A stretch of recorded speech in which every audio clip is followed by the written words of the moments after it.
본문이기도 합니다. 우리 말씀 마태복음 1장 23절인데 성경책이 있으신 분들 같이 한 목소리로 합독하시죠.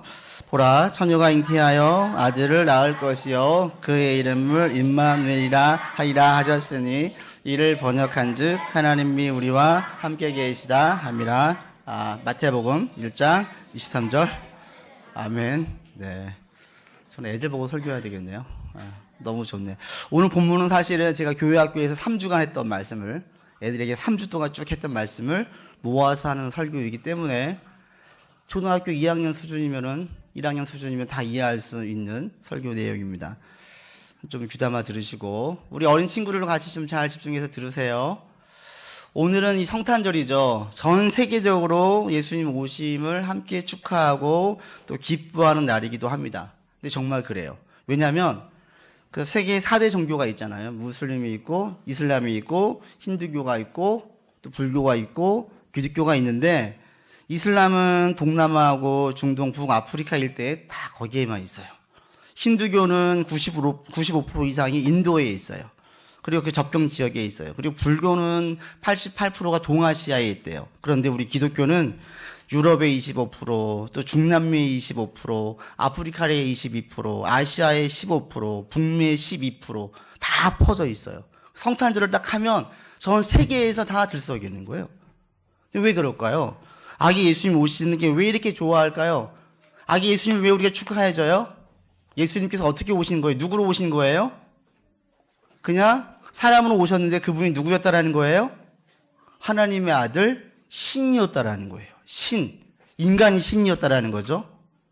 근데 지금까지 나왔던 그 4대 종교 가운데에서 종교의 창시자가 자기를 신으로 이야기한 창시자가 없어요. 종교의 창시자들은 전부 다 자기는 신의 대리자라고 이야기해요.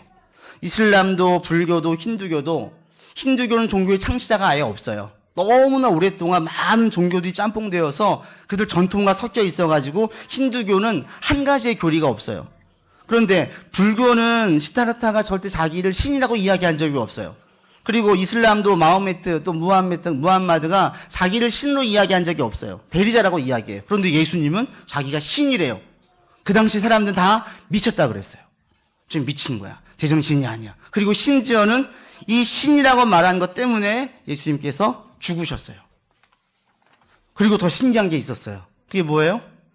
예수님 죽은 다음에 갑자기 도망갔던 제자들이 다 나와가지고 예수님은 또 신이라고 외치면서 또 죽어가기 시작했어요. 그 당시에 기독교가 박해를 받고 예수님이 죽으시고 제자들이 죽었던 가장 큰 이유는 예수님이 신이라는 거예요. 만약에 사람이라고 얘기했고 신의 대리자라고 이야기했다면 죽지 않았겠죠. 그런데 신이라고 이야기하니까 죽였어요. 거짓말하지 말라고. 그런데 예수님께서 따랐던 사람들이 예수님이 죽은 게 아니라 부활했다라는 거죠. 그러면서 자기의 목숨을 내걸고 다 다닌 거예요. 그 당시에 유대교가 박해하고 로마인들이 박해했는데 아마 지금 이 상황을 알면 깜짝 놀랐겠죠? 말도 안 되는, 어떻게 한 인간이 신이 될 수가 있어? 하나님의 아들일 수가 있어? 말도 안 돼. 저것은 사입이야. 금방 없어질 거야. 그랬는데 놀라웠게도 예수님이 신이십니다라고 외쳤던 그 외침이 전 세계로 점점 더 퍼져나가는 거예요. 사라지는 게 아니라 더 퍼져나갔어요. 한쪽에서는 미쳤다 그래요. 오늘날도 믿지 않는 사람들은 예수가 신이라는 사실을 받아들일 수가 없어요. 그때에도 그랬어요. 예수님 미쳤다 그랬어요. 식구들한테 미쳤으니까 빨리 데려가라고 그랬어요. 그런데 그 당시에 사람들이 따르기 시작했고 그 이후에도 따르기 시작했어요. 왜요? 예수의 이름으로 기도하니까 진짜 병이 나. 심지어는 죽은 사람도 살아나. 대체 예수가 누구지? 그냥 어떤 선지자가 아닌가 보다, 지혜자가 아닌가 보다, 이것이 막 퍼져나가기 시작하는 거예요. 또 한 가지 신기한 게 있어요. 보통 내가 최고야, 내가 신이야 라고 이야기하면 모든 사람들은 내가 신이니까 나를 따르라, 그리고 우리가 한 나라를 만들자라고 얘기하는데 예수님이 뭐라고 하냐면 내가 신이야. 근데 난 너희를 위해서 죽을 거야 라고 얘기하시는 거예요. 나는 이 땅에서 큰 나라를 만들지 않을 거야. 그러면서 보통 모든 사람들, 창시자들은 어떻게 했냐면 사람들하고 거리를 뒀어요. 왜? 내가 존경받아야 되고 좀 경외심을 받아야 되고, 그리고 사람들이 볼 때에 신비로워야 되니까 신비한 전략으로 종교의 창시자들은 거리를 두고 사람들이 가까이 할 수 없는 경외심을 살 만큼의 일들이 있었는데, 예수님은 신기하게도 예수님께서 무슨 일을 많이 했어요? 지난주에 설교할 때 무슨 일 했어요? 손에 붕대를 감고 있는 무슨 일 했어요? 피부병을 낫게 했어요. 병든 사람을 치료해 줬어요. 아무도 가까이 가지 않는 사람들 손을 만져주시고 죽은 사람을 살려주시고 배고픈 사람들에게 먹을 것을 주시고 그리고 알지 못하는 사람들에게 말씀을 가르쳐 주셨어요. 예수님이 막 사람들에게 가까이 간 거예요. 오늘로 따지면 누가 생각이 나냐면 저는 이 박항서 감독이 생각이 나요. 예, 베트남에서 난리가 났잖아요. 예, 파파의 리더십으로. 여러 가지 좋은 미담들이 있잖아요. 아픈 선수들에게 팍 팔베기 하고 지쳤는지 피곤했는지 그러면서 한 손으로 마사지로 다친 선수의 발을 마사지 해주고 있고요. 또 한 번은 말레이시아에 경기 갈 때 자기가 있던 그 비즈니스석을 이코노미석으로 바꿔주고 거기에 있던 선수를 옮겨준 거예요. 베트남도 동양사상이 강하기 때문에 절대로 감독의 자리를 뺏을 생각을 못하고 말도 안 되는 거예요. 감독이 어떻게 선수의 그 낮은 자리에 가요.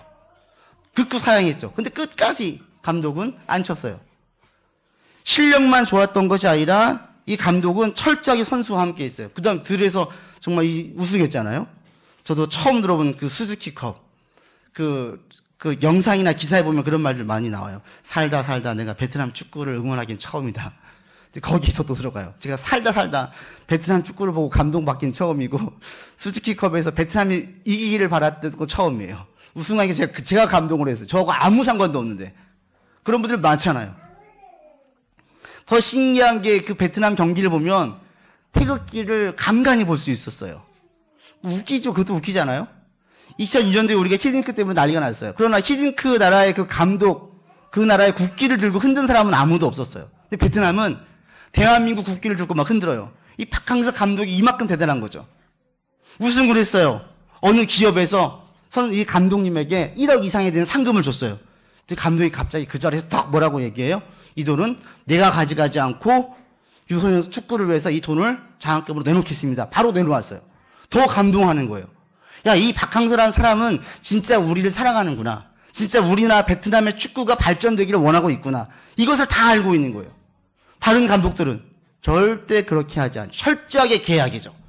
자기가 온 동안에 자기 커리어를 쌓고 돈을 벌고 가면 끝이에요. 그런데 박항서 감독은 막 주는 거야. 막 가까이 가는 거예요. 막 스킨십 하면서 정말 아들처럼 봐주는 거예요. 그것이 우승과 함께 더 존경을 받게 만들었어요. 오늘날 예수님께서 오신 것이 바로 이런 것이었어요. 사람들에게 가까이 갔어요. 너 아프지? 너 힘들지? 맞아주시고 고쳐주시고 먹여주시고 예수님은 가까이 가셨어요. 그걸 뭐라고 얘기해요? 그리고 예수님께서 오시니까 보라 처녀가 잉태하여 아들을 낳으리니 그 이름을 뭐라고? 임마누엘. 우리 애들이 제일 잘 들어요. 임마누엘이라고 한다. 임마누엘이 뭐예요? 하나님께서 우리와 함께 계신다라는 거예요. 이전까지 모든 신들은 다 멀리 있었어요. 절대 인간 가까이 있지 않았어요. 인간은 심판하는 존재였어요. 판단하는 존재였어요. 근데 인간은 눈물 흘릴 때에 눈물 닦아주시고 가까이 있어서 같이 울어주시는 신은 예수님 뿐이었어요. 신이 인간과 항상 거리를 두고 위에 있었는데 그리스 로마 신만 보세요. 완전 인간과 다른 세계예요. 그런데 예수라는 신은 인간 세계로 직접 들어오시고 가까이 그러면서 왜 죽으셨냐? 왜 죽으셨어요? 우리를 사랑하셔서 죽으신다는 거예요. 그래서 성탄의 아침은 사실은 하나님이 우리를 사랑하십니다. 이 이야기예요. 기독교에서 제일 많이 나오는 메시지가 바로 이겁니다. 하나님은 당신을 사랑하십니다. 우리 옆에 계신 분에게 인사합시다. 하나님은 당신을 사랑하십니다. 네, 참 어색하긴 하지만 보시면서 좀 인사하세요. 하나님은 당신을 사랑하십니다. 한 번 더 합시다. 당신은 하나님의 귀한 존재입니다. 그래서 예수님께서 오셨어요. 아기 예수님을 찬양할수록 뭐예요? 아, 우리 인간들이 너무 귀하구나. 우리를 너무 사랑하셔가지고 이 땅에 오셨구나를 알게 되는 것입니다. 특별히 우리 어린아이들을 더 많이 사랑하세요. 그래서 임마누엘 주님은 우리가 아플 때, 고통이 있을 때 관여하지 않는 무관심한 분이 아니라 관심이 있습니다. 때로는 고통 가운데 그냥 두실 때가 있지요. 그러나 보세요. 우리 부모님에게 내가 엄마 휴대폰 사주세요. 그랬더니 엄마가 안 사줘요. 그러면 엄마가 나를 사랑하지 않는 거예요? 아니에요. 사랑하는 거예요. 사주지 않아가지고 속이 상하지만 사랑하시는 건 맞아요. 그런 것처럼 때로는 하나님께서 우리의 기도를 들어주시지 않을 때가 있어요. 우리가 고통 가운데 있을 때가 있어요. 그래도 변하지 않는 한 가지 사실이 있습니다. 그것은 하나님은 우리를 사랑하신다라는 거예요. 믿으세요? 하나님은 여러분들을 사랑하십니다. 진심으로 한 번만 더 하고 설교를 마치겠습니다. 진심으로 하지 않으면 설교 안 마칩니다. 앞뒤로 보시면서 하나님은 당신을 사랑하십니다. 인사합시다.